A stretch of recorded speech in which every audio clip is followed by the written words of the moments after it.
যিসকলে দীনদয়ালৰ আণ্ডাৰৰ বিভিন্ন ধৰণৰ স্কিমৰ সুবিধা লৈ আছে সেইসকলক বিজেপি মেম্বাৰশ্বিপ কাৰ্ড বনাব লাগিব। চ' আজিৰ ভিডিঅ'ত বিজেপি মেম্বাৰশ্বিপ কাৰ্ড আপুনি অনলাইন মাধ্যমত কেনেদৰে বনাব পাৰিব আজিৰ ভিডিঅ'ত দেখাবলৈ গৈ আছোঁ। জাষ্ট 2 মিনিটৰ ভিতৰত আপুনি মোবাইলৰ জৰিয়তে বনাব পাৰিব। মই আপোনালোকক কম্পিউটাৰত দেখাম যাতে আপোনালোকে ভালদৰে বুজি পায়। ভিডিঅ'ৰ ডিছক্ৰিপশ্যনত আপোনালোকে এটা লিংক পাব। সেই লিংকটোত ক্লিক কৰি দিয়াৰ পিছত আপুনি এইটো ৱেবছাইটত গুচি আহিব। এইটো ৱেবছাইটত অহাৰ পিছত ইয়াতে এটা মোবাইল নাম্বাৰ দিব।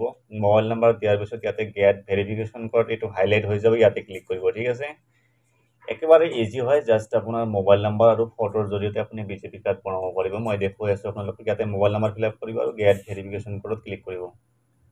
ইয়াতে ক্লিক কৰি দিয়াৰ লগে লগে মোবাইল নাম্বাৰত OTP আহিব। ইয়াতে OTPটো ফিল আপ কৰিব। OTP ফিল আপ কৰি ইয়াতে যেটো কন্টিনিউ অপশন আছে কন্টিনিউ অপশনত ক্লিক কৰিব। ইয়াতে চাব কেতিয়াবা OTP নাহিব। OTP নাহিলে ইয়াতে ৰিসেন্ট ভেৰিফিকেশ্যন কোড বুলি লিখা আছে, ইয়াতে ক্লিক কৰিলে আৰু এবাৰ আপুনি OTP জেনাৰেট কৰিব পাৰিব। মোৰ যেহেতু আহিছে ইয়াতে মই ফিল আপ কৰিছোঁ। এতিয়া কন্টিনিউত ক্লিক কৰিছোঁ। কন্টিনিউত ক্লিক কৰি দিয়াৰ পিছত ইয়াতে কিছুমান বেসিক ডিটেইলছ ফিল আপ কৰিব লাগিব। ডিটেইলছৰ ভিতৰত ইয়াতে প্ৰথমতে এটা ফটো আপলোড দিব লাগিব। ফটো আপলোড দিবলৈ ইয়াতে চাব এটা এডিট আইকন দিয়া আছে, ইয়াতে ক্লিক কৰিব। ক্লিক কৰি দিয়াৰ পিছত লোডিং হ'ব, ওয়েট কৰিব। এডিটত ক্লিক কৰি দিয়াৰ পিছত ইয়াতে সিলেক্ট কৰাৰ অপশন আহিব। ইয়াতে আপুনি সিলেক্টত ক্লিক কৰিব নাইবা গ্যালাৰিত ক্লিক কৰিব। ঠিক আছে, য'ত ফটো আছে তাৰ পৰা ফটোটো সিলেকশন কৰিব লাগিব। তাৰ পিছত আপুনি ফটোটো ক'ত ৰাখিছে ইয়াৰ পৰা সিলেকশন কৰিব। ইয়াতে চাব লোডিং হৈ আছে অটোমেটিক। এইটো ইয়াতে ফটোৰ প্ৰিভিউটো আহি যাব। তাৰ পিছত ইয়াতে আপলোড অপশন আছে, ইয়াতে আপলোডত ক্লিক কৰিব। ইয়াতে নামটো লিখিব ওয়েটকে, তাৰ পিছত ইয়াতে ডেট অফ বাৰ্থ সিলেকশন কৰিব। ইয়াতে এজ কিমান হয় এজটো অটোমেটিক আহিব। তাৰ পিছত জেন্ডাৰ ইয়াৰ পৰা মেল ফিমেল যি হয় সিলেকশন কৰিব। ইয়াতে বিচাৰিলে ইমেইল আইডি দিব পাৰে, কিন্তু এইটো অপশনাল হয়। তাৰ পিছত ইয়াতে এড্ৰেছটো লিখিব। তাৰ পিছত আপোনাৰ যি পিন কোড হয় ইয়াতে পিন কোডটো লিখিব।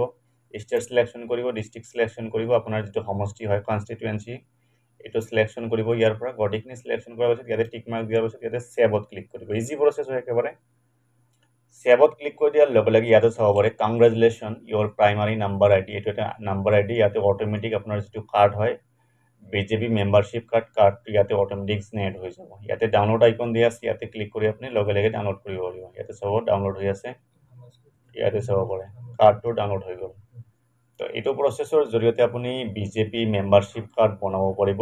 মই আগতে ক'লো বিজেপি মেম্বাৰশ্বিপ কাৰ্ড কিয় বনাব লাগে। যিসকলে দীনদয়ালৰ আণ্ডাৰৰ বিভিন্ন ধৰণৰ স্কিমৰ সুবিধা লৈ আছে সেইসকলক বিজেপি কাৰ্ড বনাব লাগিব। ঠিক আছে, ইয়াৰ বাহিৰেও জেনেৰেল যিবিলাক পাব্লিক আছে জেনেৰেল পাব্লিকো বিজেপিৰ মেম্বাৰশ্বিপ কাৰ্ড বনাই ল'ব পাৰে। আগলৈ হয়তো বিজেপিৰ পৰা কিবা সুবিধা আহিব। চ' আজিৰ ভিডিঅ'ত এইখিনি আছিল। ইয়াতে কিবা অসুবিধা আহিলে কমেণ্ট বক্সত কমেণ্ট কৰি জনাব। ধন্যবাদ।